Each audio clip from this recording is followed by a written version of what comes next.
కర్మ ఎలా పనిచేస్తుంది అనడానికి ఒక చక్కటి ఉదాహరణ శ్రీకృష్ణ భగవానుడు మనందరికీ వివరించాడు. కురుక్షేత్ర యుద్ధం ముగిసింది. కృష్ణుడు ఆ పాండవులను తీసుకొని హస్తినాపురానికి కూడా వెళ్ళిపోయాడు. 100 మంది పుత్రులను పోగొట్టుకున్న ధృతరాష్ట్రుడు శోకంలో మునిగిపోయి ఉండగా కృష్ణుడి రాకను గమనించిన ధృతరాష్ట్రుడు ఎదురు వెళ్ళి బోరున విలపిస్తాడు. చిన్నపిల్లాడిలా ఏడుస్తున్న ధృతరాష్ట్రుణ్ణి కృష్ణుడు ఓదార్చే ప్రయత్నం కూడా చేస్తాడు. అంతటా ఆ ధృతరాష్ట్రుడి దుఃఖం కోపంగా మారి శ్రీకృష్ణ భగవానుని నిలదీస్తాడు. మొదటి నుంచి జరిగినదంతా చూస్తూ కూడా సాక్షాత్తు భగవంతుడివైన నువ్వు ఎందుకు మిన్నకుండిపోయావు?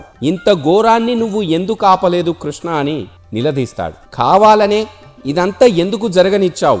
ఈరోజు తనకి 100 మంది పుత్రులను పోగొట్టుకునే స్థితిని ఎందుకు కలగజేశావని కృష్ణ భగవానుని నిలదీస్తాడు. అందుకు అన్నీ తెలిసిన కృష్ణుడు ధృతరాష్ట్రునికి ఇలా సమాధానమిస్తాడు. ఓ రాజా, ఇదంతా నేను చేసింది కాదు, నేను జరగనిచ్చింది కానే కాదు. ఇది ఇలా జరగటానికి, నీకు పుత్రశోకం కలగడానికి అన్నింటికీ కారణం నువ్వు, నీ కర్మ. అదంతా విన్న ధృతరాష్ట్రుడు నేను చేసిన అంత పెద్ద కర్మ ఏమిటి అని మరలా ఆ కృష్ణ భగవానుని అడుగుతాడు. ఇది ఇప్పటిది కాదు, 50 జన్మల క్రితం నువ్వొక కిరాతకుడివి, వేటగాడివి. ఒకరోజు వేటకు వెళ్ళి రోజంతా వేటాడినా కూడా నీకు ఏమీ దొరకని సందర్భంలో ఒక అశోక వృక్షం మీద 2 గువ్వల జంట వాటి గూట్లో అవి పెట్టిన గుడ్లతో నివసిస్తూ ఉన్నాయి. వాటిని నీవు చంపబోగా ఆ 2 పక్షులు నీ బాణాన్ని తప్పించుకొని బ్రతికినప్పటికీ సహనము కోల్పోయిన వాడివి నువ్వు కోపంతో ఆ గూట్లో ఉన్న 100 గుడ్లను ఆ 2 పక్షులు చూస్తూ ఉండగా విచ్ఛిన్నం చేశావు. తమ కంటి ముందే తమ 100 పిల్లలు విచ్ఛిన్నమవుతున్నా కూడా ఏమీ చేయలేని నిస్సహాయ స్థితిలో చూస్తూ ఉండిపోయాయి ఆ 2 గువ్వలు. ఆ పక్షుల గర్భశోకం దుష్కర్మగా నిన్ను వదలక వెంటాడి ఈ జన్మలో నిన్ను ఆ పాపము నుండి విముక్తిని చేసి కర్మబంధం నుండి విడిపించింది అని సమాధానమిస్తాడు.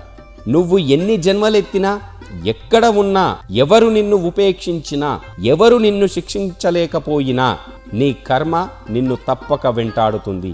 వదలక వెంటాడి ఆ కర్మ ఫలాన్ని అనుభవింపజేస్తుంది. కర్మ నుండి ఎవరూ తప్పించుకోలేరు అని కూడా చెబుతాడు. ధృతరాష్ట్రుడు సమాధాన పడ్డట్టు అనిపించినా మళ్ళీ ఆ కృష్ణ భగవానుని తిరిగి ప్రశ్నిస్తాడు. కర్మ అంత వదలనిది మొండిదే అయితే 50 జన్మలు ఎందుకు వేచి ఉన్నట్టు? ముందే ఎందుకు శిక్షించలేదు అని కూడా ప్రశ్నిస్తాడు.